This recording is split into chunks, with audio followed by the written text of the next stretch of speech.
mbote ya mingi boyebi bosolo Mado Shako TV officiel Shako ndeko na bino na yambeli bino lisusu lelo boyebi bosolo vérité kaka sur la parole de Dieu lelo tobeta lisolo a Yesu toyeba Yesu Christo wa Masia aza le véritable toté toujours na mosaïle ya Nzambe o bino poponi kombo na ye Wabiz Ben.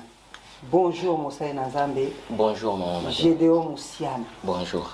Papa tozonge lisusu boyebi bosolo boyebi émission e kolenga na nzoto émission à table ronde et pas wapi na chaîne na Mado Shako TV officiel parole sacrée balobi edino TV bilengi panza sangwa Kongo apanza kape mayele toye potolo babosolo pour mentalité na yonanga échanger to reconnaître que muntu aleki muntu na mayele azalité papa tozongeli lisolo ya Yesu wa Masia o balobi aza mwana ya Nzambe. Pourquoi babengaka ye Jésus fils de Dieu? Yebisa biso. Ah, le souverain Seigneur ya. Te. Toko koma wana. Pourquoi babengaka ye Jésus Christ fils de Dieu soki ye mokonde aza Nzambe? Bon, omoni babengi mwana ya Nzambe. Ezate kino Nzamba boti. Ezaboy. Est-ce que ye mza Nzambe to fils de Dieu? Non, tant bazo benga ye mwana ya Nzambe. Aza mwana ya Nzambe te. Mais ça code prophétique. Zomon. Pourquoi? Pour apôtre Paul a précisé dans le livre il y a 1 Corinthiens chapitre 15 verset 45. A bengi les secondes Adam. Oh, na Matthieu a précisé que non Adam fils de Dieu. Na généalogie. Bazo bana que non Adam fils de Dieu. Apôtre Paul na 1 Corinthiens chapitre 15 verset 45. A kei ko benga ya lobi que non le Seigneur aza les secondes Adam. Pourquoi? Yango zo mona que non Batu tant bazo benga fils de Dieu. Ezaka Nzambe ye wana. D'accord, mais pourquoi s'il est fils de Dieu, s'il est Dieu comme on pouvait le dire, il est né d'une femme? Non, bon. C'est ça. Landa. Kobengaye d'abord fils de Dieu, Ezali Nzambe tango asali mutali boso Adam. Nzamba a créé premier homme. D'accord. A soufflé za lokola kenon a tie semence na yaki bo Nzambe na kati ya moto. Les semences ya Nzambe yangwana souffle de vie. O isa kati ya Adam. Alors c'est là Adam comme abotami na semence ya motuté, abotami na semence ya Nzambe o isa souffle de vie. Mais maintenant après cela le reste ya batu nyos tout na mokili baza système otobenga ka procréation. Ya Nzambe. Nzambe a créé le soutien nga créé Adam, mais Nzambe a comme créé à travers Mado, Nzambe a créé bana misatu. Zomona. Donc ba merveille bana na yo misatu, donc baza lokola kino pour création ya Nzambe. Remplissez la terre. Nzambe a créé voilà, pour création. Nzambe a créé à travers moto.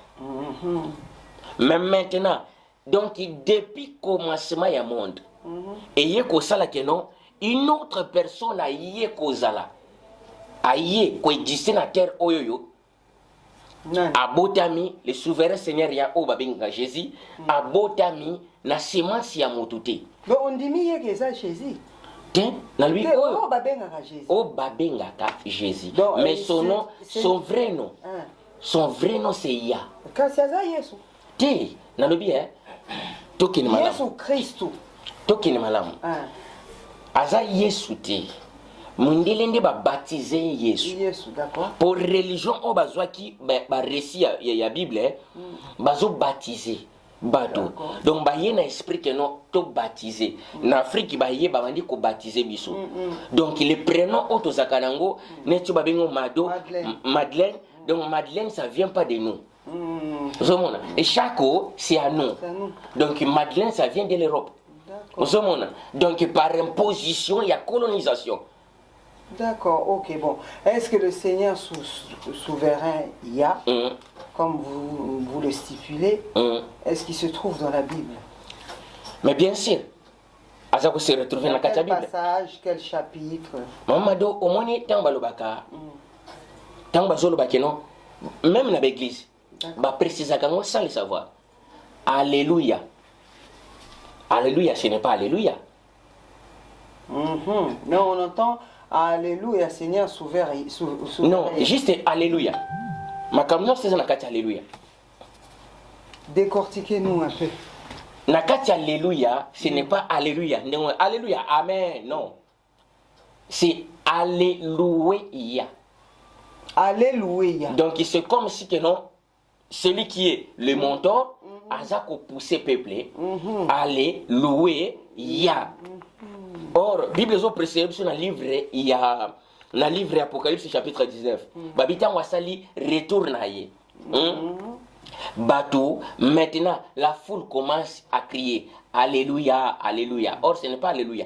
La foule commence à dire Alléluia, loué. Il y a foule et loua kanzambi. Alors, puisque nous avons des choses différentes, bateau ba yebi nzambe ba loua nzambe te. Tu confonds même dans l'église. Bateau ba yebi nzambe ba loua. Ça veut dire quoi ça? Les gens qui connaissent Dieu ne le louent point. On ne fait pas la différence. On fait pas la différence des deux choses là. D'accord. La louange et l'adoration. Ah ouais. Hein? La louange c'est une autre chose, l'adoration c'est une autre chose. Alors, moi qui connais Mado exactement, je ne vais pas te louer, mais je vais t'adorer. Je vais faire des compliments. Oh, tu es bien, bon cœur. Pourquoi? Nous avons tout pris nous avons maintenant exprimer la réalité, la vérité au nazoyeba, na yebi ya vie na yo. Alors, mais maintenant, celui qui est de loin, oh ya yebi yote, qu'est-ce qu'il va faire? Na moins de gestes na yo, à louer yo. Ah, osa bien. Yo, pourquoi? Puisque a yebi profondeur na yote. Mais maintenant, au moins la différence que non, dans Apocalypse 19, dans Apocalypse 20, là-bas c'est la louange. Balbi fou les actes louer. Mais maintenant, la différence au moment que non, dans Apocalypse 4. Dans Apocalypse 4, au moment que non, ceux qui sont tout autour de ce trône, bazo loué était. Mais ils jettent leur couronne devant sa présence, ils commencent à adorer. Ils jettent les couronnes royales, ce qui est dans leur tête. Pourquoi? Puisque c'est le temps maintenant d'adorer le seul et l'unique, le souverain Seigneur, c'est lui qui est assis sur le trône blanche. Le souverain Seigneur. Voilà, c'est pour cela que le roi va déposer la couronne na bango. D'accord. Va déposer la couronne babandi maintenant pour adorer Moto Yazali supérieur Otobengaka, les rois des rois, les seigneurs des seigneurs. Donc tout le monde a commencé à adorer. Tu es digne. Donc, il faut s'exprimer, merveille. Mais ceux qui sont de loin, ils sont là juste pour louer. Si on a copié cet exemple dans Mokili, les lois qui na yawa, au salinga peut-être cadeau, au pessinga, jamais on va ah yo le kibango, yo ça danser. Non, non merci. Nous n'avons pas moulu pour nous monter malam na yoana. Vraiment non, aux a différents. Ah, pour mon abattu mususu, ils a pas si pour kabila yo boy. Mais yo monter mon na habité, yo ko pour ce peut na suis monter ma koko nanga, na suis monter ma tata moi si. Là tu sais que non, celui-ci est tout proche. Ayebi ndenge na fonctionnaka. Mais soko kabeli moi na to shegi na nzela, mbala mo Préso, Yamukolo, deux fois grand prêtre mère. Pas yebi oté. Tu vois, c'est ça la différence. Même dans nos ensembles. Maintenant, c'est le temps de louer. Louer. Maintenant, c'est le temps d'adoration. Adorer. Non, l'adoration, c'est la culte. Autre façon aussi. Non, dans l'église, ça va être c'est bien. L'adoration, mon toit, quoi, adorer mon toit, à tout près. Celui qui loue, c'est celui qui est très loin. Donc, il y a un peu de mais malgré il comprend. Non, mais. Papa, il y a même non, dans le Bible, au moins, l'homme a la tendance que son a lobby mingi nzamba yoki, son a leli nzamba yoki. Or, ce n'est pas ça. Nzambo to bondi la ka, a exoxaka biso. Selon intention. Avakuto fukama, ayebi déjà donc le coup là mettre ya circonstance et puis attends ayebi déjà ce que tu vas faire intention no ezanini demande no ezanini donc du début à prière na yo tu fais nango ya sa yebi le reste wana o to benga ngo kaka juste ozo remplir formalité. D'accord. Prenons l'exemple. La formalité aussi c'est bien. Parce que les gens vont dire si c'est comme ça donc ozuka intention fandi na yo que nous avons besoin de prier non. Prévaner à Tony Bartimée, il sait que non, celui-ci c'est un aveugle. Si je lui demande qu'est-ce que tu veux, il va dire que non, je veux voir encore. Mais Bartimée, fils de Timée, hein, Olingi, Nimi, je vais voir encore de nouveau. Vraiment, merci beaucoup. Balobi Mbote Nabino Lisusu, Babi Bafouka Mami, les Kayamado Chako, Nathan, allez là au fort, petite sœur, partagez, s'abonner. Yomoko Ebikaka. Papa, partons du principe, tout à l'heure vous nous avez dit que Adam, Jésus-Christ c'est le premier Adam. Hein? Voilà. Parlons du vrai Adam maintenant aujourd'hui. Était-il blanc ou noir? Dites-nous la vérité. Lobela biso bosolo. Maman Mado, Ozomona, tant lobelaka Adam, Adam zalaki race européenne. Mais ba kimbangiste baloba ke moto moindo muto abota mundele. Vrai non, yango so on maman Mado eza biloko ebele. Omoni maman Mado tant lobaka makambo yo batebeli ba mais yi azomi la kisa to yi amona kasana. Moto moindo abota mundele ta. Le premier race supérieure, première race à exister dans mon kilo za mundele. Ah papa lobanan. Première race oyo exista liboso na nasi ya moyo. Nzambe asalaki mundele na mundele aza moto liboso maman Mado. Te Nzambe asalaki mundele après ekosala biso. Landa très bien. Papa obike na lobi boye. Expliquez na biso boso. Maman Mado. Na lobi boye landa très bien. Nzambe asali première race. C'est race européenne au Monaco. Oui. Race européenne ada azalaki mundele. Poso pembe aux yeux bleus. Adam azalaki mundele poso pembe aux yeux bleus. Mais maintenant, après Adam, il y avait les trois races au Elandi, race wana. Race liboso, race le berbère, otobenga barab. Race amibale, race asiatique, otobenga les chinois. Les race ya misato race tobengaka le noir. Donc biso to bana suka na donc biso to ça biso to sali bana ya suka na race mais to suki si ba race puisque il y avait d'autres races oye ko la race ya ba hindu les race moko utsuko e botami pe kala traité race ba hindu papa oyebi papa fuma faut que na biso malembe que na baras na kati siko ya Bible maman Mado bazwa baras ya début na histoire ya commencement balongoli baye ko tiango lokola kino bana Noé que Noé mutu a formé baras Noé mutu aboti baras or Noé abota baras te les races bandit dès le commencement. Na commencement il y avait 4 races. Les premières races à exister c'est les races babengaka Yafat, race européenne des Grecs. Donc bango baza première race Adam. C'est pour cela monaka na monde entier pour comprendre. Donc eza na race mon côté et que les race européenne na baeli. Po bango baza lokola race moko supérieure. Mayele na bango ezane tolobaka kino mayele moko héréditaire. Bazo botama na sima swana mayele wana. Po à cause ya race na bango. Donc on a kino race noire aucun jour eke kokana na race oyo tobengaka race européenne. Tinzamba boya. Ezala bongo. Oui. Donc, des barreaux détruits, puis on a besoin de droit là-bas. Bon. Pourquoi en plus les sous il faut que nos races noires les maudit dès le commencement. Papa poani.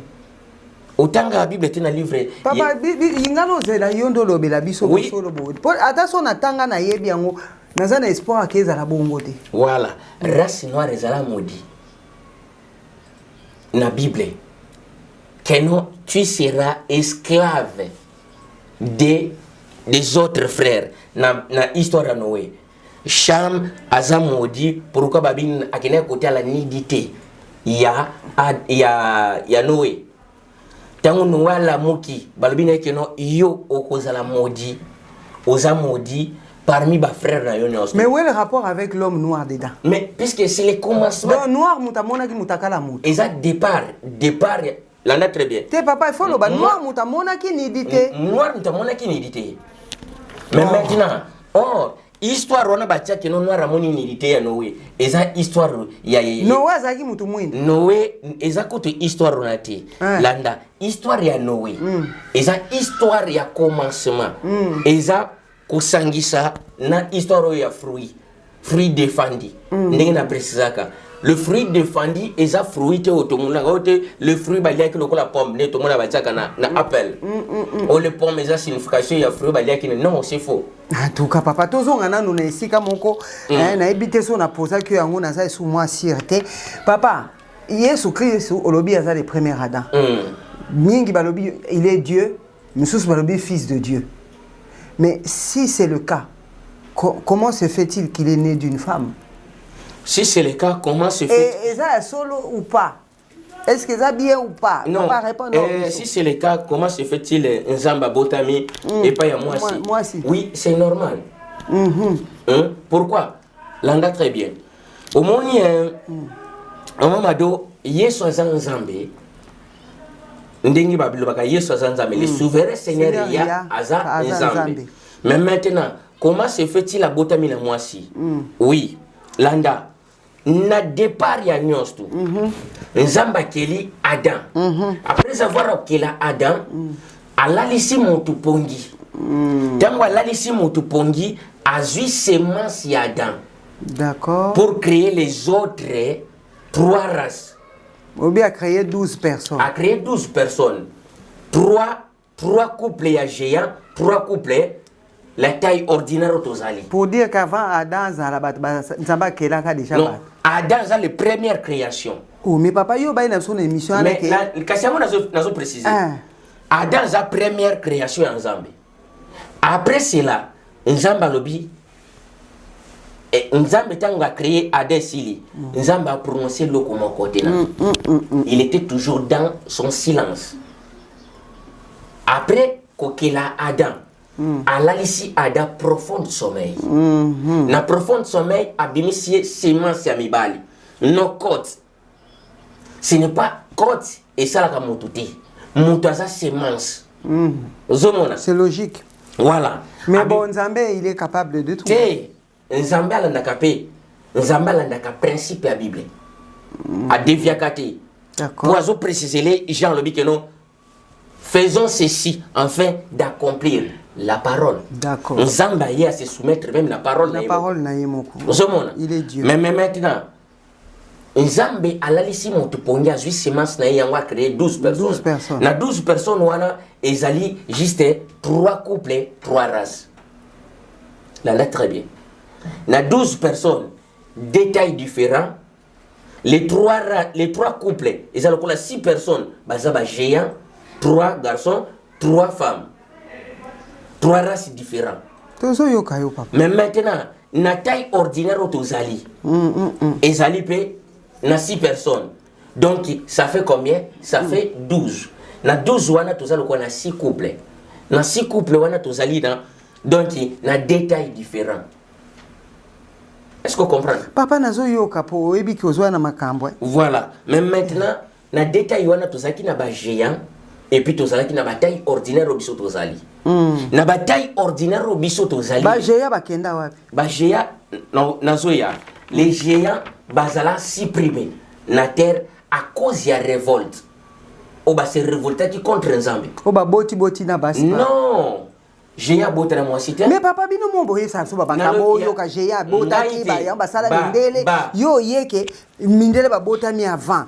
Oui. Ba misu ba yesa biso ke ba koisaki bango na likolo parce que bazalaki déchu bazalaki na ba ange papa il faut le dire. Le Bible hein. Là ça devient un peu abrutissant. Maman Mado. Nazo expliquer ça clair. Ah oui papa on y va papa. Adam sémence ya Adam et créé les 12 personnes. Na 12 personnes wana tozali na 6 sont des races, les races ya bataille taille géant. 6 tozali na bataille ordinaire biso tozali. Alors si on les 6 na taille ordinaire tozali na 3 races différentes. Les 3 couples, 3 races différentes. Noirs, chinois et puis les arabes. Voilà. Mais maintenant, donc chaque race a des. Donc et puis koto yopé les mêmes races wana basali yango taille différente. Différent, oui. Donc taille différente, noir géant, arabe géant, chinois géant. Après avoir créé bongo, Adam zalaki toujours yemoko. L'Éternel a prononcé: multipliez-vous et puis remplissez la terre. Pona Adam. Pona Adam. Pona bateau ya keliwana. C'est marche Adam. Ils sont considérés non comme bana yanzambe, mais ils sont considérés comme les enfants d'Adam. Pour ba uti na semence Adam. Adam c'est la Adam uti na semence nzambe. Où ils a soufflé le kolo na ya pesi vie. Alors Adam il a pesi les restes wana au nzambe a créé vie. Pourquoi? Puisque les bases il y a monté sa semence au nzambe azui. C'est quoi Ada botaki bangona mama ni? Ada boti bangona mama otobenga kamabele. Terre ezali lokola première mère. La terre c'est notre mère. Première mère. Donc la terre est à moi c'est nzambe. Terre il créa la terre. Nzambe a créé terre. Donc moi si pour nzambe. Mabele aza considéré lokola moi si. Maman. Notre mère c'est la terre. Après Mabele, moi si. Pourquoi? Puisque Mabele pési vie. Et puis Adam. Non, Mabele pési Adam vie. Après avoir accoupé sa Adam vie, Mabele pési lisusu. Na semence y Adam, na Mabele, mélange à Mabele et créer les 12 wana. Vous comprenez très bien. Après avoir que Nzamba a créé les 12. Mais papa, pourquoi ni bana mibali te po ka lilobande bo l'accepte to uta na mabele to kozonga na mabele. Mais pona nini a créé kaka biso bana basi me binote. Mais Nzambe a mutali boso landa nazo lobati. Nazo kendi. Te papa nazo yoka. Après avoir ya ko créé 12 wana. Wane uti na semence ya Adam. Ya Adam. Mais maintenant Adam tikali yemoko. Tangu Adam tikali yemoko, l'Éternel a tali si les 12 wana, allez, multipliez-vous et remplissez la terre. C'est là que c'est ça. Na yebi question ngotuna. Papa, tu as dit puisque parler de makamba géant. Nzamba a créé 12. Les 12 là sont 6 couples différents. Oui. Mais Adazana, azaka yemoko. Aza yemoko lobi yende aboti bango. Oui. Na mabele. Voilà. Nzamba a créé la semence Adam a créé les 12. Donc baza considérer le ko la bana Adam. Ayena bango e pa Adam pesa bango ba kombo. Adam pesi bango ba kombo, abimisi bango na montagne de l'Éternel pour vivre libanda. Allez, multipliez-vous et remplissez la terre. D'accord. Mais Adam tikali yemoko. Alors, ko Adam tangwa tikali yemoko comme triste. Makambo na bana fungoli kutata Bible te. Mais tout est ça dans la Bible. Mais ba expliquer sur la Bible ndenge yo zolo ba. Voilà, on a zolo ba c'est ça la vérité. Mais maintenant, maman Mado, tangu Adam tikali yemoko. Papa, vérité o yo zolo beleki na vérité o mundela komi na Bible. Mundela lekinga la vérité te maman Mado. Ah, papa moni. Mais c'est ça. Moni papa. Papa, écoutez. S'il vous plaît, bande koba bolingo eza chaîne sacrée. Après, ça y a une différence entre le Saint-Esprit et la sacrée. Donc, tant que tu as une chaîne sacrée, et si tu as dit no TV bilingue, azo kabamaye les pas au panzasang, babi madosha ko TV officiel, bo solo boyebi. Et ça poto yeba, bo solo boyebi papa. Ngape na eloko no sepela teta mo solo ba yomoko. Mais dans le bien, pourquoi tout le monde a la vérité? Mais vérité, mais papa, peut-être nga pende na vande na epi makambo koleka yo papa. Oui. Balobi, ce qui savoir babomba on a sambe touté. Vous n'êtes pas le seul papa à connaître les choses. Mais si je suis pas le seul, alors où est l'autre? Oh papa, avant yo ya ngana yeba ki histoire ya Yesu pa na yo. Mais oyo avant ngana sola papa yo bi basala nzambe combien ba yebi mado chaque. Landa sikoyo na yebisa yo. Landa sikoyo na yebisa yo. Mama Mado. Histoire ya Yesu oyo yebisi la colonisation. Toki malamu. Histoire ya Yesu zo beta tolo na liboso ya télévision. C'est la colonisation. Landa très bien. Pour comprendre que notre histoire à Jésus, il y a Jésus, c'est la colonisation. J'avais déjà précisé dans monsieur le kaka. Dans le lettre J, na hébreu existe à côté. Mais pour le but que non Jésus c'est là qui hébreu, c'est qui juif. Là-bas chez les juifs, lettre J existe à côté. Alors son nom c'était quoi? Les autres commencent à tâtonner. Yoshua, ceci, cela. Si on prend Yoshua aujourd'hui pour tout traduire en français, cela veut dire Yoshua, cela veut dire sauveur. Alors expliquez-nous la vérité. Obino boyebi, oba pasteur bayebi. Si on dit, bah on va dire Sabino, toyeba ki déjà wana, toyeba ki ka bongo, landa très bien. C'est pour cela que non, nous, les Congolais, nous allons souffrir pour l'incrédulité. Papa, c'est incrédulité. C'est le côté yebi déjà. Nous allons changer biso. Bande koba bolingo papa na kati ote papa bolimbisi. Bande koba bolingo basai na nzambe. Quand bien même il existe le faux, il existe le vrai. Oh yo vandi penda papa nanga avec tous les respects, maman avec tous les respects pour les binzaba tel misape basi.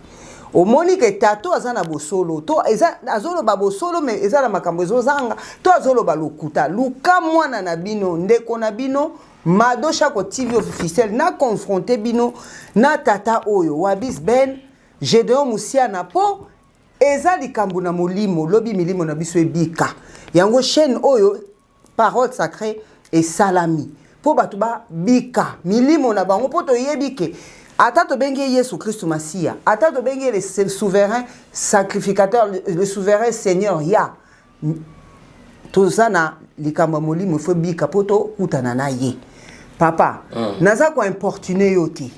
Nazo tia doute pe naza na makamwa muke na ndenge bandeko tozala mwa muke tozo ndima. Mais sachant que chaîne oyo eza chaîne ya vérité. Il faut vraiment papa ezala sentiment diabolique te mutu ezo tinda yo. Sikoyo kana ibisa yo. Ondima kimba. Ngandi mara Yesu Christu Masia mais vraiment Christ. Vraiment rajouter Christ dedans. Écoutez maintenant na ibisa yo. Les noms que tu parles là au gravin mot vraiment Christ. Christ c'est la colonisation. Là, très bien. Les Christ que tu dis là, les mots Christ, tous on a Christ, on explique au Christ. Le Christ vient de Flavius Valoriste Constantin. Or, la religion autrefois, au christianisme, les chrétiens sont catholiques, puisque c'est même maison, ma porte différent. Or, religion le christianisme. On ne peut pas être là. Tous à la conduire comme si des brebis aveuglées. D'accord, tout à fait. Nathan Otozali, la technologie a évolué. Mais maintenant, on ne fait pas comme les souverains seigneurs, les seigneurs la femme samaritaine, vous adorez celui que vous ne connaissez pas. Nous adorons celui que nous connaissons. Exactement. Qu'est-ce qui se passe? Tant que tu as adoré, il faut le koyeba. Mais qu'est-ce que Jésus poigne? D'où vient ces noms-là? Invoque-moi. Je te répondrai, je te montrerai les choses cachées, les choses que tu ne connais pas. Donc, les choses, autrement dit, c'est le mystère. Le mystère, mon chose les a remplacé. Donc, mon mystère les a remplacé la chose. Donc, invoquer la collection de mystère au yébiti.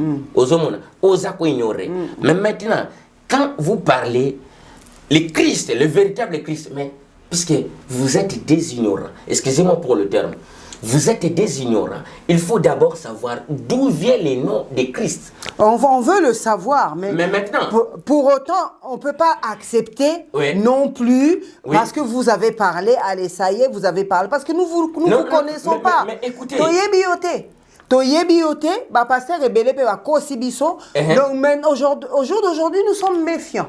Vous parlez et on analyse. Mais c'est pour ça. Avant ton dimanche, il faut bien se moko sikoyo. To banda pe su koluka. Mais c'est ça. Tant to koluka ton dimi que Maman Mado. Oui. Recherche est interdite.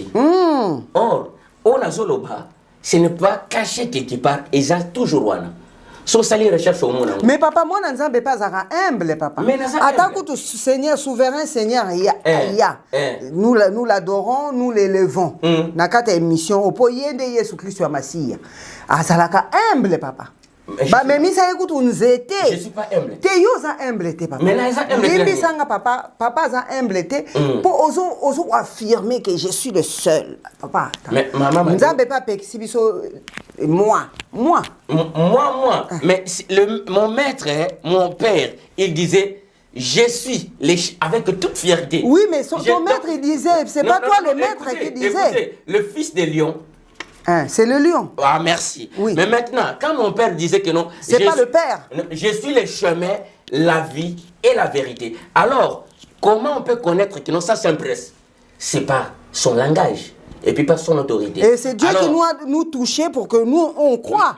Parce que la foi vient, c'est vrai, de ce qu'on entend. Oui. Mais c'est lui qui a dit, le cœur du roi est un courant d'eau dans sa main.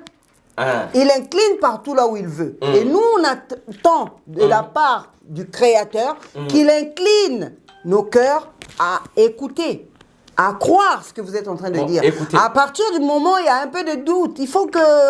Écoutez. Excusez-moi, excusez-moi, mais... Maman Mado, la Bible dit ceci.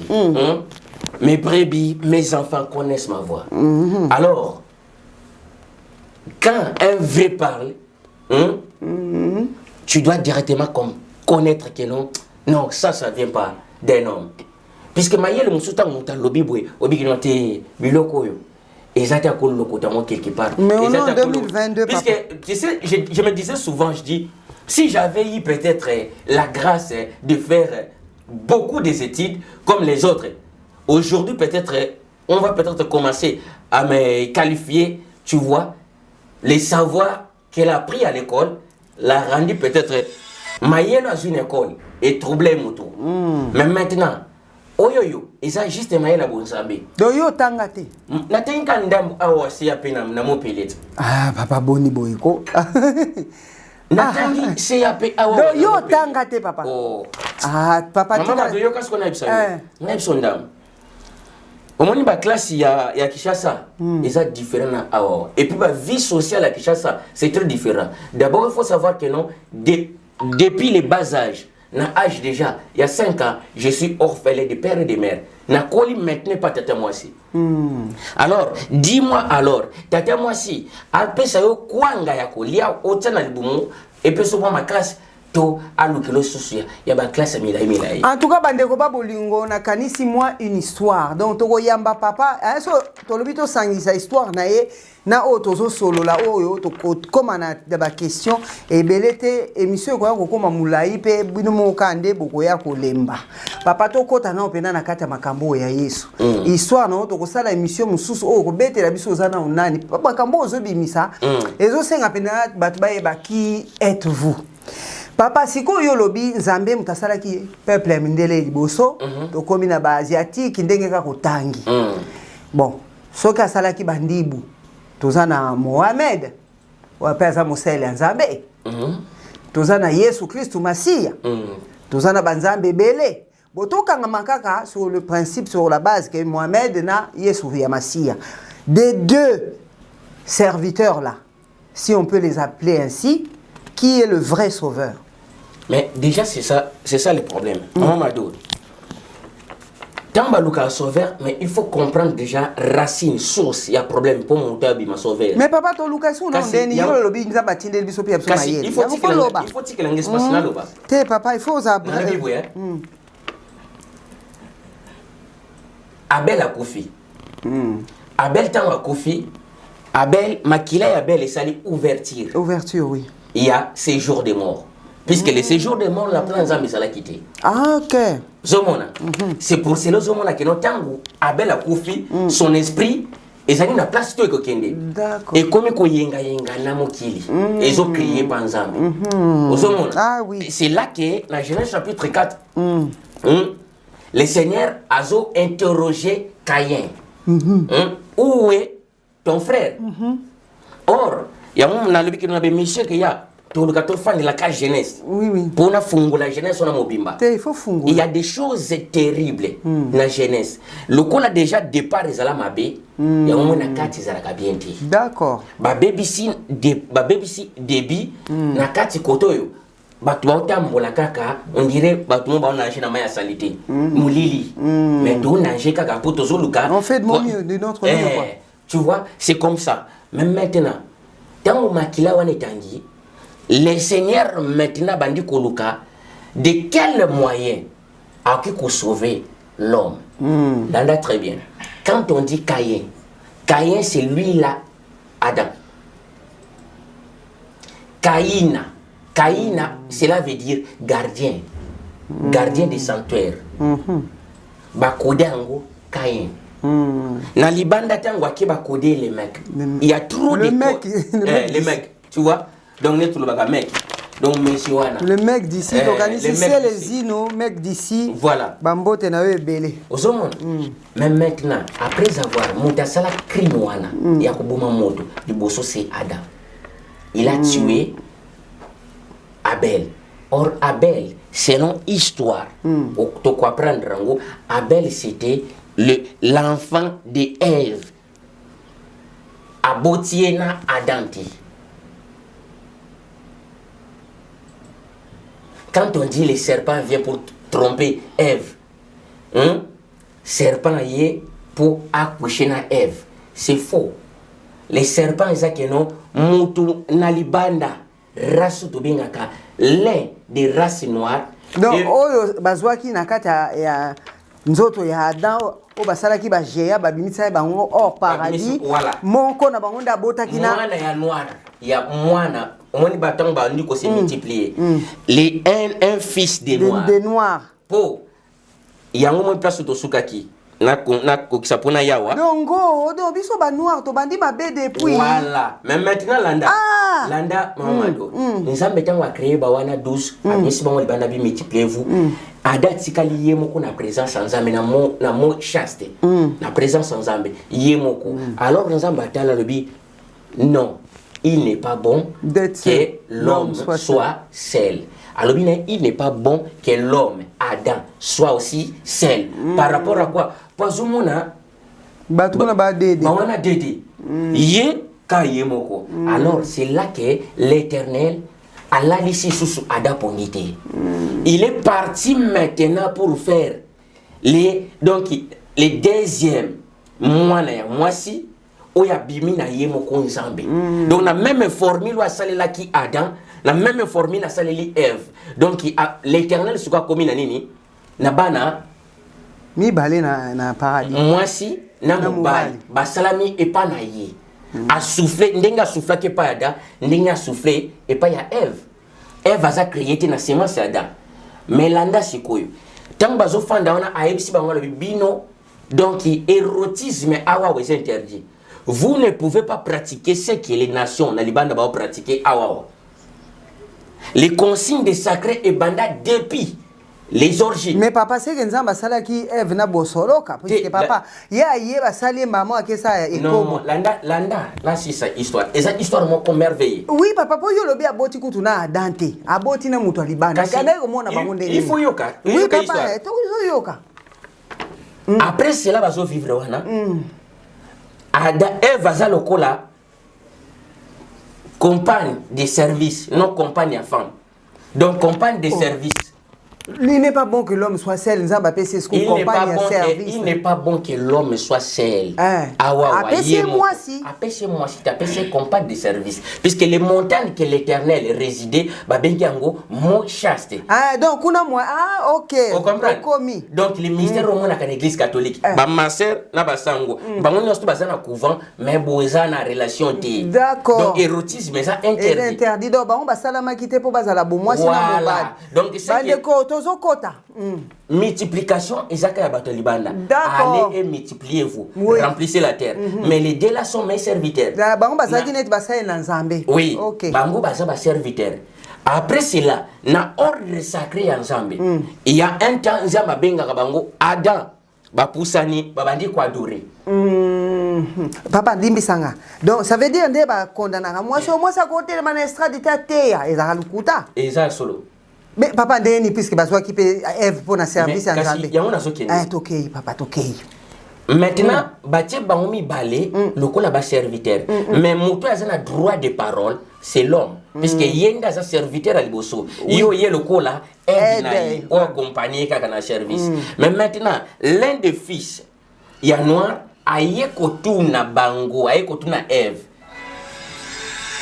ozomona l'un des fils ya noir aye kotuna Eve yuka nzambe a pratiquer rise ozomona aye kana na mayele moko rise prêcher les faux pour avoir voilà alobi pourquoi puisque Zaki a tiré la beauté à Eve Eve azalaki blanche lokola na race wana ya momontango Adam monaki Eve alobi cette fois-ci, voici où il y a race moko nangai. Bango bati os de besos, chair de ma chair. Et l'ingéla c'est ça codé. Donc il y a race moko nangai. Différent na ba o ba yaki wana. Cette fois-ci, voici où il y a race moko nangai. Ozolanda vérité. Nazana komi. Mais maintenant, sikoyo tango baza wana mwana ya moto mwindo atali beauté wana Eva sana ngo abimeno mwindo pe banande kala boy to banande kala boy nous les noirs tout monde a basa pembe tineti ozabwe muteme ebe taka te ba noir ba mystique oui ke ba ibo mona pena ko reconnaître valeur non bona kudei sikoyo maman bonda manoir ho kelengi tango ba ye azui déjà idabi ndenge no ke tromper aya lebi yo kanza malobi na bino keno bo sala ngote ya abi bo sala ngote et puis bo solagate ya bi non alobi na biso te keno to lia fruit on a Eve naturelle oui, le fruit c'est codé le fruit c'est codé puisque érotisme appelé aussi érotisme ba benga ngo fruit le fruit de l'amour c'est l'érotisme oui mélanger nos nakat abi yo kanza malobi na bino bolia fruité donc que vous pratiquer érotisme et puis vous poussez na kata pembeni kabi non to solo laka to pousse na kata pembeni mais à ce qui concerne le fruit à lui mukoto olia ngo to zala modi abino ako sabino pourquoi voyez bi mukolo bo sala ngo bo koma ndenge moko na ye bo koma kopo créer bato ozolanda abia kosi puisque mukolo boko sala yango boko koma ko procréer lokola ye Eve a commis quoi intéressé donc encore ba Eve a lobby curiosité plus Eve a yebi albi na yebi tendenge ni c'est pas ça lui il a profité bi na la kisayo tango ba la gisie wana yeba que non moi suis à pur il y avait pas le temps de régler puisque le système est réglé après nata wana soki moi so coucher na mobile directement il faut zala ozazemi en gros c'est vous comprenez donc soko coucher mbala moko zizemi puisque tout est prêt déjà na kata nzota mwana mwasi première mobile elle va tomber pour recevoir semence exactement na temps oya système oyo et après après ko sumuka ya mwasi alors ko pratiquer ba pratiquer ngo na mon chaste les mots chaste baby pourquoi puisque aki ko apprendre Adam tala makambo ba yebisa biso érotisme c'est interdit na pratiquer ngo tala na sana nga modité donc ya kosa ki na yebiso ozomona d'accord or tangu Adam ameki angwa goûter directement lokola base ya connaissance ezalaki pa ya Adam savoir batiaki on a premier homme tangu Adam a pratiqué yango or bato ba pratiquer on a libanda miso eza toujours aveugle il se rend pas compte que no bazani mais tango ya pratiquer yango lokola azan na semence sacrée na kati apprendre conscience abi mais parti il faut ezala ko bomba d'accord alors tango et commence à lokola soni et yeko tomber maintenant nzambe abengi Adam Adam pour l'adoration ils vont venir se présenter dans la présence là pour adorer l'adorateur azati où est-il non moi na ya azati dans la présence pour na bolumbu mais qui t'a appris que vous avez bolumbu le coup l'ensemble a tout n'est très bien comprendre déjà est-ce que au sali makambo na bisa ki binote bo sala ngote nga kutu te mutat miye na ngote sala ngote moi so yo piagi moi so yo tsaki ye mpanzi na nga moto etsaki mpanzi na nga comme aide basi voilà. Basi yende moto a tromper ngai apesi ngai de passe nga pena sali nini abi mo bon si c'est comme ça alors a bengi les deux wana landa très bien place nini Jésus a botama kentake nanzela mwasi a bengi les deux na otia séparation entre bino mibale je mettrai l'inimitié entre vous deux la sémence du serpent et la sémence de la femme. Or les serpents zolo baona eza serpent ya nyokate eza serpent ya mutu mwindu ba kode pe serpent pour pratiquer ki mayele mayele muta mayele makasi za kaka Adam ozomona muta mayele na mokili ya liboso za ki Adam ye mutana sémence wana ya mayele pour apprendre bato asa lokola porteur ya lumière envers les hommes zomo même maintenant porteur ya lumière wana ndenge yo poza kasi to ki maleme porteur ya lumière bazo benga ina présence ensemble Lucifer ezatine to kansaka na liboso Lucifer cela veut dire porteur de lumière moto azo ma connaissance moto ma savoir pas ya bato Lucifer est un porteur de lumière là très bien. Mais maintenant, après Wana, or, Nzambe a se retiré. Pour mon chasse des a suivi. A se retiré, a quitté na katia mabele. Non à ciel. Balon a biso dans les cieux. Non. Nzambe a li krote, Nzambe a na mabele. Pour appeler sa vie. Na bateau bazana mabele, na terre mobimba. Donc Nzambe ndeye mama. Nzamba za papa. Mabele za considéré le cola maman. D'accord. Pourquoi? Puisque Mabele est sémence. Ya Nzambe. Sémence en Nzambe c'est quoi? C'est la parole. Parole yango déjà sémence en Nzambe. Mais maintenant après cela, l'anda très bien. Tant Nzamba s'est retiré, Nathan wana ezalaki les jours de l'Éternel. Donc éternité tant on s'appelle ordinateur. Alors, après qu'on s'est retiré ensemble, pour lumière, il éclairer le monde entier, c'est qu'il faut que nous ayons corps qui éliminé. Dès que nous avons commencé non. La Genèse. Genèse, c'est 4 ans. Place où nous sommes béto. Et ça, c'est une éternité. Quand on a commencement, premier jour, deuxième jour, non. Oh Adam, il faut qu'on ait un bit ni nzamba sur la terre. Nzamba sur la terre na le royaume. Pour y moka régner tant que roi, na mokilo na ye, na batu na ye. Oyakeli. Tu vois? C'est comme ça. En tout cas. Mais c'est pour cela, après qu'on s'est séparé, wana, il y a une séparation entre moi si na mobile. Mais maintenant, ba géant Eve kotika la kiwana atikali loko la mwasi ya Adam. Oui, puisque ya kena ko l'accès makam. Voilà. Ah, basi. Mais maintenant, kotika la loko la mwasi ya Adam, azana ni? Azana semence ya nana nzoto. Ya mutu mwindo. Donc ozana semence ya mutu mwindo, mais otika loko la mwasi nanga. Mwana na obenga Abel, a obenga Adam. Beau-père. Alors, ayez qu'on s'arrive na tamoko boye mwana ya botami na ndako na yo aza considérer lokola mwana na yo mais maintenant biso mi balé photo kende to kende ko offrir Nzambe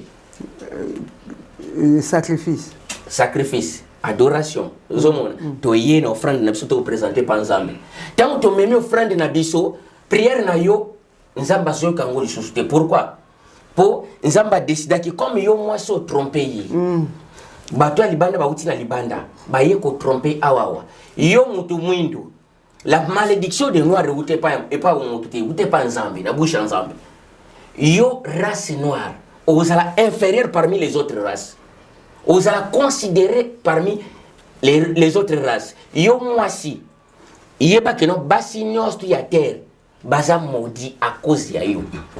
C'est là que mystère ya règle ya basi bandela wana Alors bitango kaka mwasi azokoma na niveau ya kozwa zemi ki abanda ko procréer semence wana ya règle bandi ko ça les filles abandi ko mona makila tango mwasi abandi mona makila bobi kana mwa soko sagana kozwa zemi lokolo bandi ko régler donc il peut so signe déjà que no soko kosa no kozwa zemi alors et comme kanata soki mwasi semence wana komi na suka au moins que no mwasi akobota les sociétés pas ba règle sili amona le suma kilate.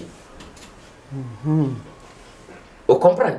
Donc, stoppé par le que moi ça continue à ménopause. Ménopause, autrement dit, moi ça continue à repos. Il y a punition en Zambie.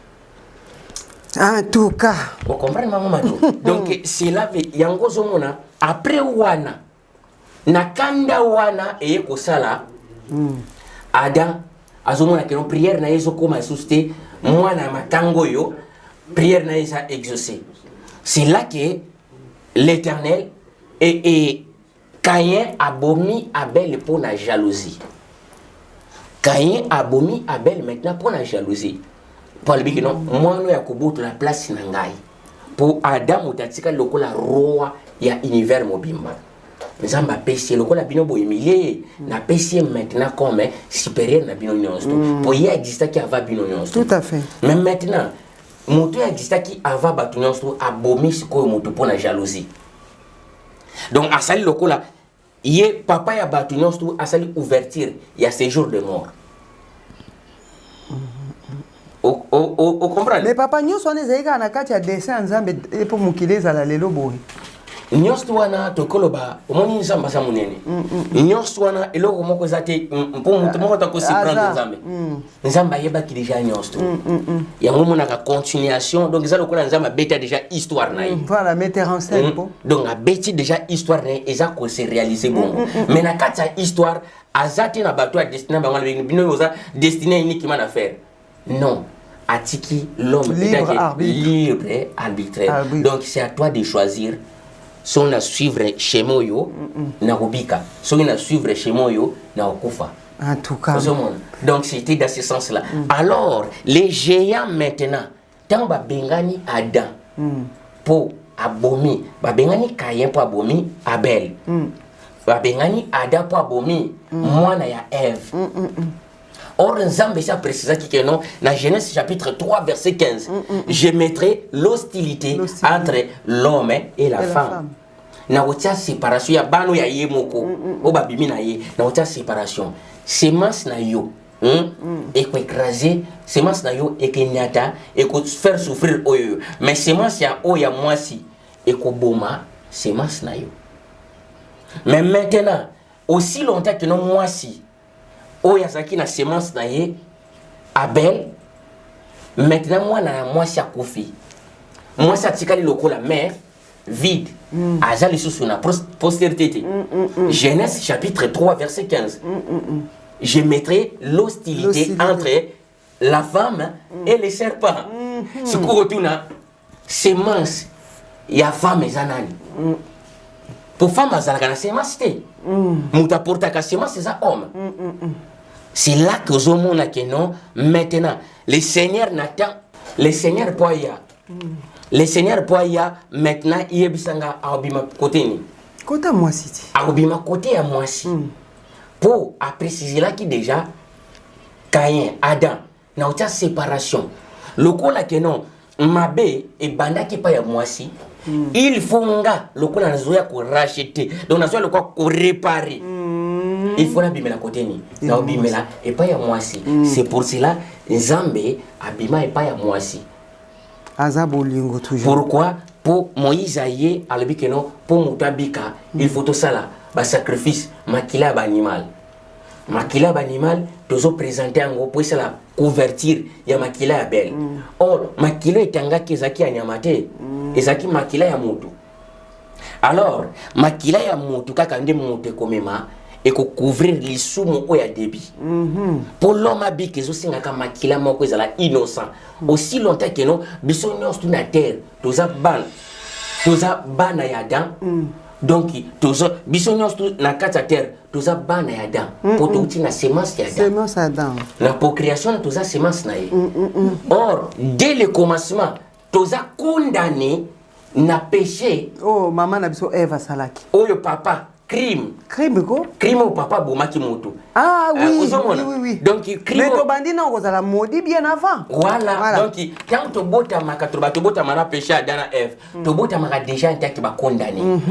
Mais papa, na kati yote papa, pour moni émission sopele ki moulayi, na to simbaka papa, ya on a ça ko inviter bino. Oh, yo moni ke oyebi pe.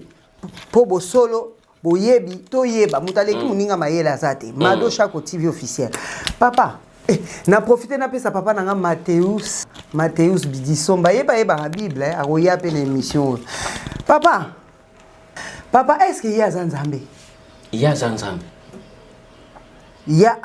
mais Jésus il y a Zanzambe mais est-ce que Jésus a Zanzambe poto loba bosolo Jésus puisque moto ya histoire ozomona lokola histoire omoni qu'est-ce qui se passe na Bible histoire eza histoire amado papa naningi ka question limbisa oui poto za bref ba question ezana pona ko kité na zanga ko poser ba question est-ce que Jésus-Christ autrement dit le Seigneur le souverain Seigneur ya Azanzambi mais pourquoi la Bible dit que il est assis à la droite du Père?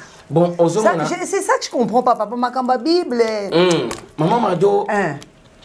Pourquoi la Bible le dit que non, il est assis à la droite du Père? Voilà. Droite du Père, c'est qui non, droite sur na yo peut-être. Nga la famille na droite na yo. Non. La droite est ali code, est la parole prophétique. Est la parole codée. Mais Azanzambe. Azanzambe. Yesu Christ Masia Azanzambe. Azanzambe, pas le Fils de Dieu. Azan fils. Au moins pourquoi ba bengue fils? Ba bengue fils pour l'accord.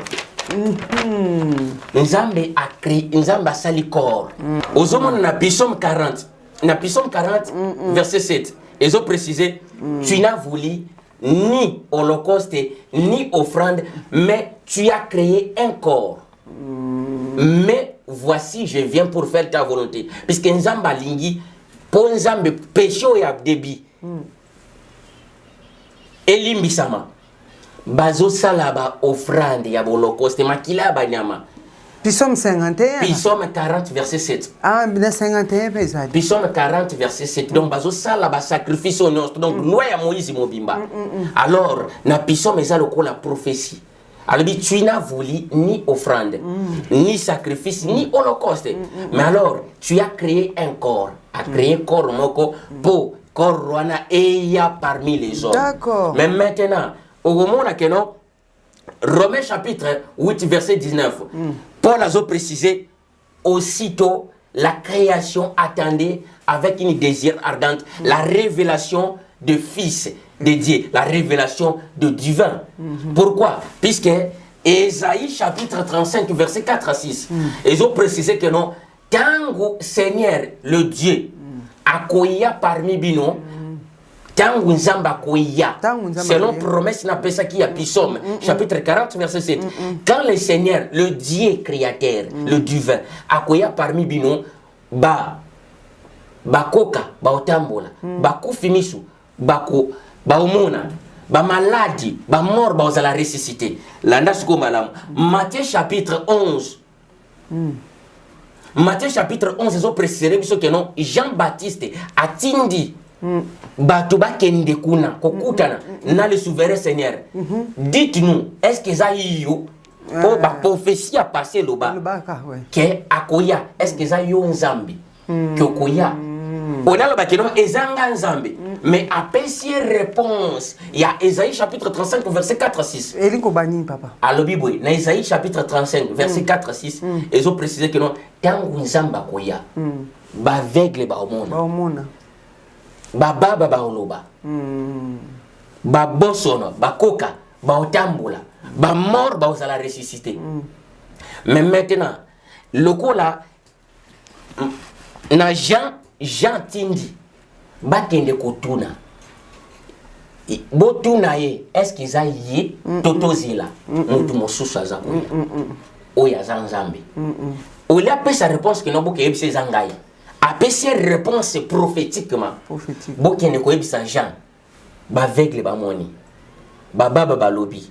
donc azawana o comprendre Mais papa donc to ba kenza bazape na 2022 poto yo ki nazo ya mo nazo préciser na la bi mo ni babiloko yo babiloko za ba to kobika ba solution babiloko za babiloko makasi a pêcher réponse boite ma répondre prophétiquement so ça non mais c'est l'orgueil ou quoi pour ça un miracle yango zo lo baloba be tu vois non makamanza mais c'est très compliqué Makamonzambi est très compliqué à répondre un peu prophétiquement. Beaucoup ne connaissent pas baba, ba lobby, ba aveugle, ba moni, ba koka, ba tamboli, ba mort, ba za ressuscité. Et puis sango malamu, ils a prêché. Pourquoi? Pour Moïse a précisé là qui ba ngol bikino. Albi, les seigneurs, vous serez enseignés par les seigneurs Yemoko. Beaucoup ça l'a enseigné par le divin. Mais c'est pourquoi nous avons la Rabbi sur la simplicité que il faut aller que la personne ait une prophétie. Maman Mado. Papa répondre non hein. Nous avons la Rabbi sur simplicité tending. Nous avons la Rabbi Mado. L'andaka chez moi ebu beaucoup ta beaucoup nzali kolo. Te ba prophétie ndenge ça déjà là bon monde ba miracle donc la minute auto ba netike on a 2022 ba to baza ba mona ba miracle sambeli pe autambola ne pe malamu vine pe zo kende bien pour via mutso zo kende bien ça déjà miracle papa ouais au moins via mutango zo kende bien miracle te vivra en colonias tout le monde vit quand souffle de vie colonias zo vivre déjà miracle la vie et ça Psaume chapitre 150 verset 6 oui donc c'est que nzamba za donc Psaume chapitre 150 c'est un miracle pour tout le monde. Alors, le miracle, il y a besoin de reconnaissance. Mais il y a les autres, qui ont une gratitude. Autour de la Bible, il y a des gens qui ont une merci. Ana bosanité, au sali combien de temps prière na yukote da pasteur le kuta ba miyibi ba tabama kiona ba kokufa ba boma Congo ba boma makamno sala. Donc nzambe papa lingo ebisa biso ke mon konzi le souverain Seigneur ya à permettre pe ba makambo ezole po ayeba soki to lingie kakalo. Balobi Bible zo préciser que non. Nzambe ga yemo mutata. Bible zo préciser balobi que non. Bible zo préciser que non scandale que ya. Balobi, il faut y avoir un scandale qui y a. Mais malheur à qui? Malheur à la personne par qui scandale qui est cananzela naï. Boye ba ke scandale qui y a. Wana nzambe muta précisango. Boye ba ke scandale qui y a. Mais malheur à qui que scandale qui est cananzela naï. Mais aujourd'hui c'est que nous voyons na ba assemblée. Et ça, malobanza mene mutezo kokisama. Poésie étrangeté. Nous avons précisé qui tout le monde a vaseline, tout le monde a pot ceux qui pot na Dubaï, tout le monde a makamino. Ba balana ba pasteur ba mo balana. Oui. Ba mo baby si Congo, oui. Mais maintenant, le problème est que non, nous avons précisé mawana motoyo. Amemi yango. Amemi scandale wana. En tout cas, merci beaucoup bandeko ba bolingo bino moko boyoki. Mawana moto ko mema scandale na bo moyo ya yo. Pour Nzambe, le souverain Seigneur ya azanabo moi de tout un chacun. Vraiment merci beaucoup pasteur Babi Wabis Ben. Gédéon Moussiana. Te souhaiter sous ba bon anniversaire na papa na biso Ntsuka. Babi Ntsuka Pamba Yvon Oumela na yo. Kande madosha kwa lobaka. Tant aux vieillir, tant aux wambula, ça veut dire aux vivre. Pour le contraire, nango ezaliwa. Bosa la nyoso pour na vivre. Papa, question au mituno na kotuna yo e utipa ombaka S cosmétique. Rappelons que ma futa nabino ezali biloko nabino ezali ya ozong sabino gène ko bon sabino teinture même sauf que ozana 10 ya tampon luka madosha ko TV officiel kande bo moniteur nanga eza poudre te bino mo botala yango yo. Bande konangai ba lobi na ngana tuna yo boye baza na souci ya mo oyo lobaka mingi na Bible ba lobi être né de nouveau. Papa pona kopesa question ndenge ezali na komaki yango fo na tangela yo. Ba lobi na nga boye pour naître de nouveau. Il faut qu'on soit baptême d'eau et de l'esprit. Ndenge ngana yo na batu ba otabiso ba yebi. Alors que yo oboyi yango kezali bongote na émission auto salaki po batuni yango par rapport à émission auto salaki balobi expliquer ki biso que naître de nouveau il y a Jean 3 ce qui est là qui signifie pour yo. Jean... Pardon, papa Nato, naître de nouveau, il y a Jean 3. Pour yo boy makamba esprit. Au boy angolobi esprit ça ya ba mort. Ouais. Mais biso to yebi que pour nous baptême, être né de nouveau, il faut être né de l'eau et de l'esprit. Yo zo boy ango c'est quoi Jean 3 papa. Pour na yo la kisini. Bon, ozomona Jean 3 ezali. Obaka est cosmétique. Jean 3 ezali Jean 3 1 à partir de 1 jusqu'à 14. Ezali conversation à Nicodème. Nicodème a yé kokutana na Seigneur. Jean 3. Jean 3. Nicodème a yé kokutana na Seigneur. Ce qui n'a kotanga. Tanga papa. Bandeko va comprendre.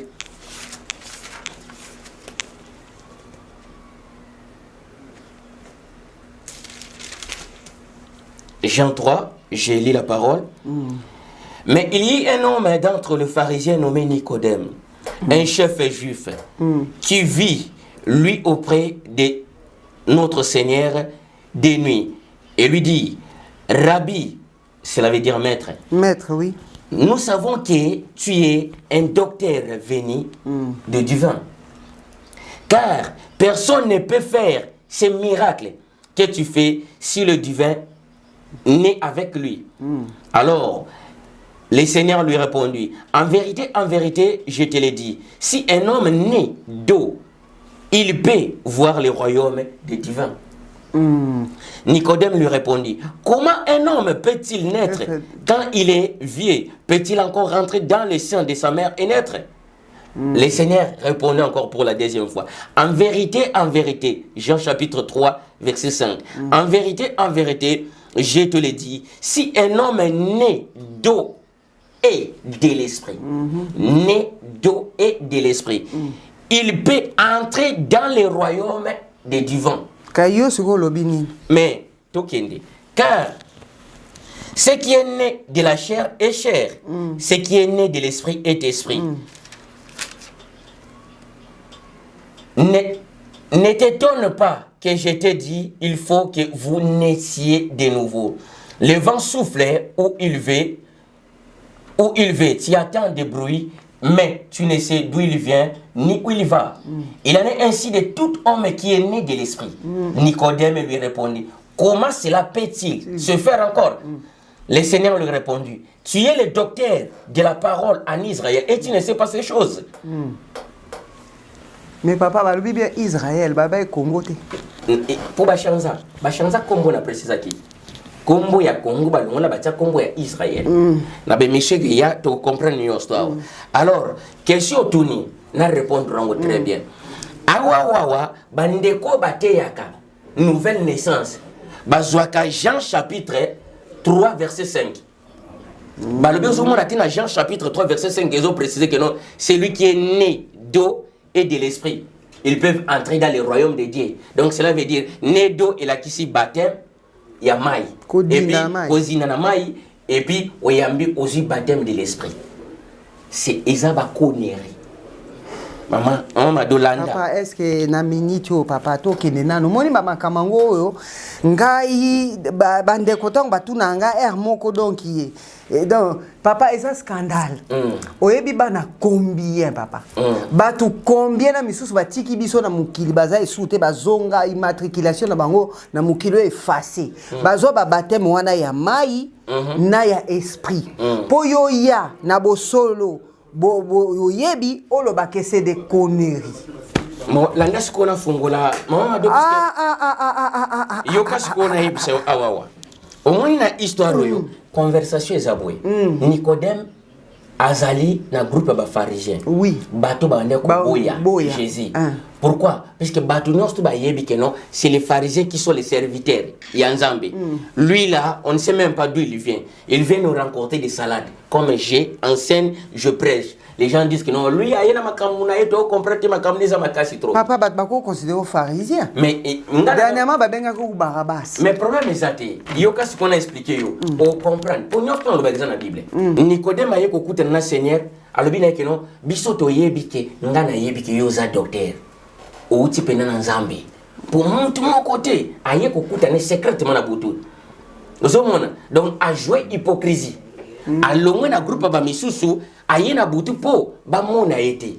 ba men umoni ya ko ibisa yo pendo sa nzambe po mutu akosa ba miracle zo sala donc yango pende tali sa ko za nzambe or Nicodème aye ko sala juste bon loge les loges des miracles Seigneur azo sala mais maintenant parmi des pharisiens puisque zaki na groupe ya ba sédiciens na groupe ya ba pharisiens bango balobaka boye balobi que non résurrection des morts existe à kate là na très bien comprendre le sens awawa tous les pasteurs abeta mabe bakenda mabe na préciser ngo mama mado sikoyo qu'est-ce qui se passe Nicodème aye koloba bongo po aye ko jouer hypocrisie nzambe ta nzambe à répondre Nicodème non na éloge Nicodème asali mais à répondre Nicodème na confusion zorene entre bango groupe ya ba sédiciens na groupe ya ba pharisiens bandi makate que non il y aura encore la résurrection des morts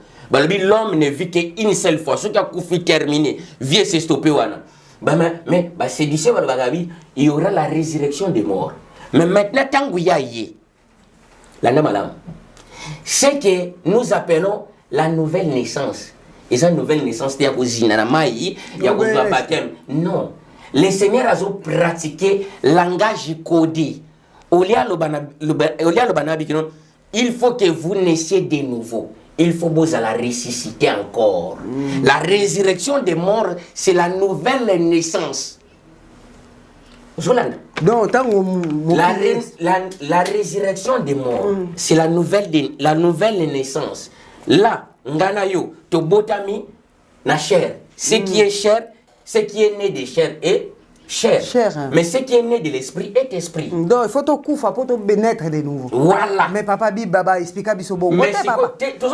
Nazo poussana, maman madou. Te papa te. Nalobi na poussana comprendre. Papa, ozo beta mabe. Na poussana comprendre maman nangai. Aweza makasi mingi. Te. Yo kangai, kitisa mutema. Souffle vraiment kitisa mutema. Bandeko babolingo do nyoso to sala d'après eza en vain. Donc ba papa ba o ba kufa ba sala ngona espoir que milimo na bango ebiki te. Donc papa tika na twana bandeko bakenda ko papa. Mama mado. Tona bandeko bakenda. Mama mado. Mama mado. Tona bandeko bakenda papa. Nyos to basala yango donc basala ngo dans l'ignorance nzamba ko chercher bango selon conduite na bango nzamba ko chercher bango te pona liloba loba bongo papa loba bongo mais maintenant donc yango zo na mama mado na zo expliquer na lobi boye conversation oyoyo Nicodème a qui juste ka pour non sala beloge mais nzambe à répondre yé na sens que non à cause ya ndungu eza entre bango que non résurrection de morts zakati résurrection de morts zaka aïbsa bino Nicodème il faut botam encore mbalami balé pour Nicodème azana groupe ba pharisien bandi makati que résurrection de morts ezalaka abi Nicodème il faut botam suma abi mais ndenge ninga na sadi atata boyi azono bela langage codé abi ngana za tata bino uzonga suli na libuma mama na ndenge nini yalo bino il faut oya botami na mai na oya botami na molimo yende akoki komona bokonzi ya likolo landa très bien naître d'eau et de l'esprit naître d'eau wana bazolo ba c'est quoi d'eau mayo bazolo ba c'est la parole oui mayo bazolo ba eza ya maite que non ya baptême plonger immergé dans l'eau non mayo bazoloba eza maya baptême d'accord alobi moto ya botami moto yo a sukoli na mai moto yo aza ko se laver ko se purifier na mai parole ya nzambe donc ce qui a botami na esprit akomona bokonzi ya nzambe mais maintenant Nicodème alobi comment cela peut-il se faire? Landa très bien. Nassit, ne t'étonne pas que je te dis, il faut que vous naissiez de nouveau. Le vent souffle où il veut, tu attends des bruits, mais tu ne sais d'où il vient ni où il va. Il en est ainsi de tout homme qui est né de l'esprit. Nicodème a répondu que non, comment cela peut-il se faire? Il y a qu'à moi Nicodème. Ah, Nicodème. Tu es le docteur de la parole. Et tu ne sais pas ces choses. Les choses m'ont mystère va remplacer une chose. Deutéronome chapitre 29 verset 28. Les choses cachées, les mystères cachés, c'est réservé uniquement pour notre divin. Mais les mystères révélés, les choses révélées, c'est révélé pour nous et nos enfants. Alors, tu es le docteur de la parole et tu ne sais pas ces mystères. Quel mystère oyoyo? Alors les gens pensent que non, dans le banaï que non, il faut naître d'eau et de l'esprit. L'anda maman mado. Les souverains seigneurs ont le banaï baptême de l'esprit de Mombalbaka. Pour Nathan oyoyo, ba disciple yanzam, ba disciple na yimoko, baza ignorer le mystère ya Saint-Esprit. Pour Saint-Esprit na noyété. Ce qui est là qui baptême d'eau, na baptême de l'esprit de Mombalbaka. Les seigneurs, azana droite à Kamwa Nicodème. Que tu es le docteur de la parole et tu ne sais pas ces choses. Or, les choses à Zolo Bakenoza, naissance à baptême, mais ça le baptême de l'esprit, baptême de l'esprit, considérant que non, baptême à Saint-Esprit. Il y a un monde à Botami à Sika. Non. Le Seigneur a Zoloba na résurrection des morts. Où il y a qui trouble entre Bango. Mais maintenant, tu es le docteur de la parole. Tu ne sais pas ces choses. Pourquoi? Puisque ce sont les docteurs qui ont écrit tout le temps. Tant qu'il y a codé le bic, le vent souffle où il va. Le vent souffle où il va. Tu attends des bruits et tu ne sais pas ces choses. Donc, à pêcher déjà indice à réponse. Pour Nicodème, à souffler dans Nicodème. Place mystère Zali. Ézéchiel chapitre 37, verset 9. Yoka, Ézéchiel chapitre 37, verset 9. Oyoka mbalamoko comprendre. Ah, abanda kolobanende résurrection des morts. Résurrection des morts. Au lieu de la résurrection des morts, il y a nouvelle naissance, naître de nouveau. Auto botame naissance à chair. Mais si tu as naissance à esprit, il faut te koufa. Il faut te koufa. Pour te juger mon kili de ton naître. Ton naître, on attend que tu botama naissance, naissance esprit pour papa zate, maman zate. Tu es bien que non, papa kaka yeyo, maman kaka. Mutumoko. Donc mutumoko comme le qu'on centre de création mobimba. Nzambe. Donc ingana ibiso frère nanga donc séparation zate. Donc il faut to kufa to botama na esprit pour nzamba salela idée na ye ya liboso voilà. Oya yaki na mukili ko sala ye moko azala le seul maître, le seul papa. Na boda biso. OK. Ézéchiel chapitre 37 verset 9. Ézéchiel chapitre 37 verset 9. Ezali vision ya osema desséché. Vision ya mikwa na kati ya vallée. Donc son babandi na 37 na 1 ba comprendre on a zuika kawa pour pas comprendre. La 9. Il me dit prophétise fils de l'homme prophétise. Il me dit prophétise parle à l'esprit parle à l'esprit prophétise fils de l'homme et dites esprit. Ainsi parle le Seigneur, l'Éternel. Esprit vient des 80 souffler sur ses morts et qu'il revive. M'avait donné et l'Esprit entra. Donc, oui. Et j'ai prophétisé selon l'ordre qu'il m'avait donné. Et l'Esprit entra en eux et il revit. Et il s'éteint debout sur leurs pieds. Awawa, Awawa, Nzambazo prophétisé. Vision. Il y a temps à venir. Vision prophétique. Ézéchiel, Azolala, Alando Azomona, Valé moko eza rempli na ba osuma desséché. Mais maintenant na kata valé wana ba osuma desséché, Nzamba zolo bana bi fils de l'homme. Fils de l'homme autrement dit que non prophète. Prophète baza kodé na fils de l'homme. Il y a un moment même le Seigneur dans le bakino, le fils de l'homme est venu. Le fils de l'homme, cela veut dire le prophète est venu. Alors le fils de l'homme prophétise sur ses eaux. Attendez d'abord, est-ce que ces eaux peut-il revivre encore? Il y a le Seigneur, ah Seigneur, c'est toi qui le sais. Alors, prophétise sur ses eaux. Pouvoir de la langue. Dis-le. Et le banami quoi oyo et revivre encore. Il a prophétisé que non, mikwa oyo et vivre encore. Alors, mikwa wana mbalamoko ezekela mo mikwe bendani. Be squelette et formé squelette. Miko panzana qui ya oyo qui kuna et sangane formé squelette. Après avoir formé squelette et latis ko misisa. Après akolata misisa on est zipami na misuni. Après akolata misuni maintenant moni poso zipami. Donc nzamba zotalisa ndeni na créer ki moto. Vraiment. Poto zo na connaissance. Donc formule ni na sala ki moto. Bato abina nzamba sala ki moto ane commencer non. Nzamba a prophétisé parole na semence na parole. La parole n'est pas semence, c'est co-créer. De la même manière à créer qui premier homme, la même manière à la qui c'est Ézéchiel ndengene mutasala qui créer, à prophétiser à lobby yangomo ke bandi ko salama. Nzoto salabi mi ko sangane bo, mais Ézéchiel lobby montoana lalika kaboye vie ezate na kati. Pourquoi? Souffle de vie ezate na kati. C'est là que maintenant il y a lobby Seigneur. Quand on a appel benga esprit na 80 de la terre est soufflé sur ces morts bakor oyamba mort. Mais Jean chapitre 3 verset 7 azo préciser là que non le vent souffle où il veut. Tu attends juste des bruits mais tu ne sais d'où il vient ni il va. Il en est ainsi de tout homme qui est né de nouveau. Ézéchiel a dit, mais comment cela peut-il se faire? Vous comprenez? Or, un cas que nous avons soufflé réponse, il y a docteur et parole. Tant que souffle, bon, ah, mais c'est on le blindé résurrection des morts, c'est ça ce qu'il voulait dire. Ah, quand tu, donc toi tu appelles la résurrection des morts, et en gros, c'est une nouvelle naissance. Logiquement par là, c'est une nouvelle naissance. Donc, mais maintenant, ils ont naissance à charité. Mais c'est la naissance de l'esprit.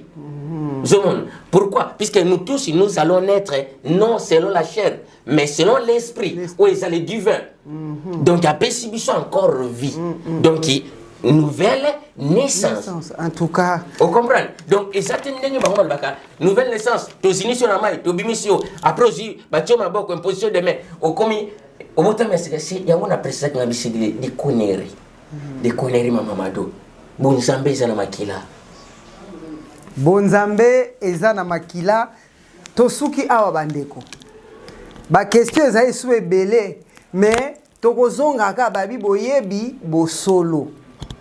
Merci d'avoir suivi cette émission avec énormément d'attention. Partagez, abonnez-vous massivement, botia ba j'aime, bo mema ba idée. Faut to continuer, faut to yeba.